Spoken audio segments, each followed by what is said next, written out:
So the other day, actually, what's today, Tuesday? So the other week, it's like I've always got something to say about the other day. Shooby-doo pop pop, yeah. My bestest Jonas sister friend in the whole entire world, Ari, she surprised me with a trip to Six Flags. I guess now it's called Discovery Kingdom, but last time I was there was Six Flags Marine World. But anyway, she surprised me with the trip down there and told me that the reason we were going that day was because one of my favorite bands, the Veronicas, were performing. So I was all excited, and we get down to Six Flags. I'm just going to call it Six Flags because I know I'm going to end up calling it Marine World. We ate some food. Got some good chicken and fries, yeah. Then we got in line for Kong, I think it was, and we took the walk of shame because halfway down the line we realized it was going to be another 2-hour wait. So we walked all the way back and people were laughing at us, calling us chickens. But we weren't chickens, we just had to get in line for the concert. See, what happened was we were in line, and then Ari's sister Raina, she was like, oh my gosh, I saw these two guys and I think they're in band. So we asked to take their pictures, and we've got probably about 25 because my camera sucks and kept taking blurry pictures. So they said that they'd see us later and walked away. And then here's the funny thing. So my dad told me that the only way I could go to this with my friend was if I didn't chase boys. And I told my dad, there's no problem, I'm not going to chase any boys. But we realized that my friend had her camera phone, so we chased the two guys and got their picture. Sorry, Dad. So we went into the concert venue, and there's actually 4 bands performing, including the Veronicas. So that was cool. We got to see different bands. And the first band I'm going to tell you about later because it's like the coolest part of the trip. Second band was called Carney. I call them Corny because I can't remember. I think it's Carney. I don't know. We didn't watch a lot of their set because we were up doing something better. And then the second band that performed was called The Pretty Reckless, and I knew I've heard that band before, and I just couldn't put my finger on it, and I thought it was a girl band. And then there was a whole bunch of guys on stage. I was like, okay, I guess I was wrong. And then all of a sudden this blonde chick walks in, and I'm like, Cindy frickin' Lou Who. So I was all excited. I was like, I'm gonna go tell my family that I saw Cindy Lou Who. And then she's like, she has a really raspy voice, like kind of like mine's doing right now. She's like, oh, we'll be the merch table, come meet us. Okay. So we left during the last song because I wanted to meet Cindy Lou. I mean, don't you? So we went up there and we were waiting for like 20 minutes, and I had to pee so bad, but I didn't want to miss the Veronicas, and I wanted to meet Cindy Lou, and we were second in line, so this was awesome. So we're waiting, and then like 25 minutes later, her manager comes out, and she's like, okay, well, Pretty Reckless said that you had to buy one of their t-shirts, and they'll meet you down at Stingray Cove, but they'll only meet you if you buy one of their $30 t-shirts. Now keep in mind, these t-shirts are just plain black and white and just says her name on it. $30. I was like, no thank you. So listen here, Pretty Reckless. What you did was pretty ridiculous. Okay, the way the manager actually worded it was that they don't have time to meet random people.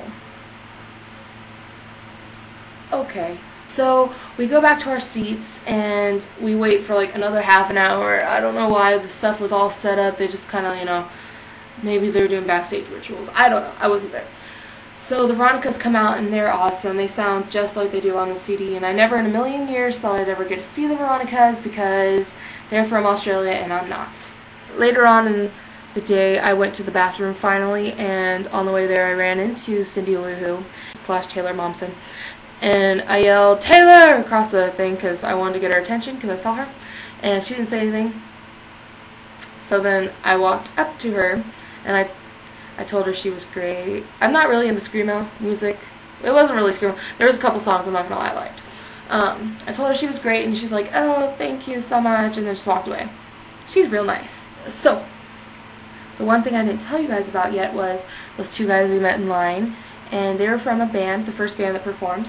called Ragnar. When they performed, it was really good music. So they said that they were going to go up to the merch table. So me and my friends, we went up to the merch table and we talked to them for a while, and there was probably a good 20 people up there, you know, but you know, we stayed the longest and talked to them, and they're all really cool guys.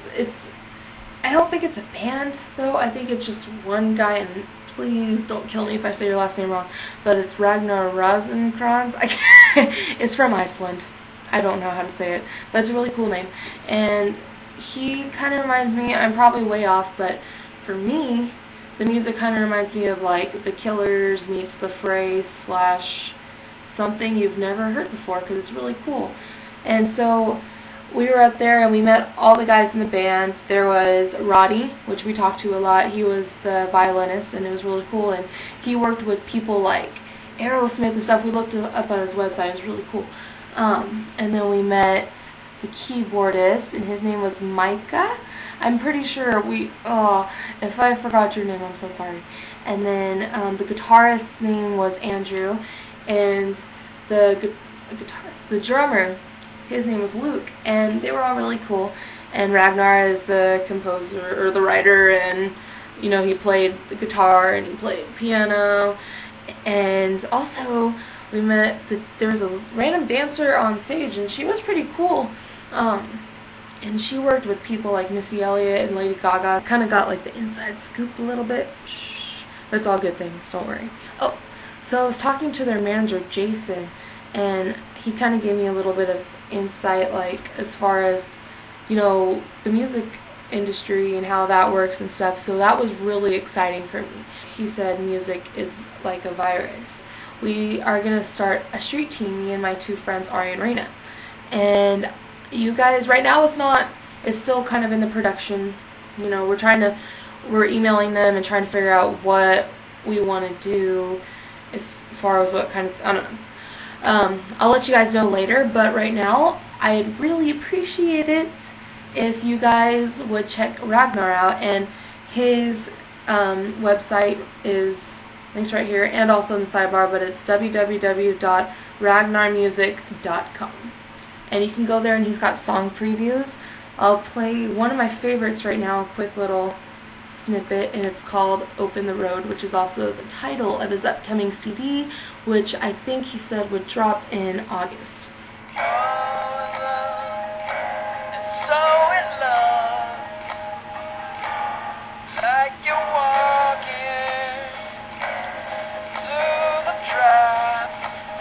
Okay, that's enough. You guys are just going to have to check it out. So I hope you guys liked it as much as I did. And again, check them out, because we'd really appreciate it if you did. So let's be viral, guys. I want you to check them out. And then I want you to tell 2 people. And those 2 people will tell 4 people. And those 4 people, well, you get it. Ragnar, let's make it happen.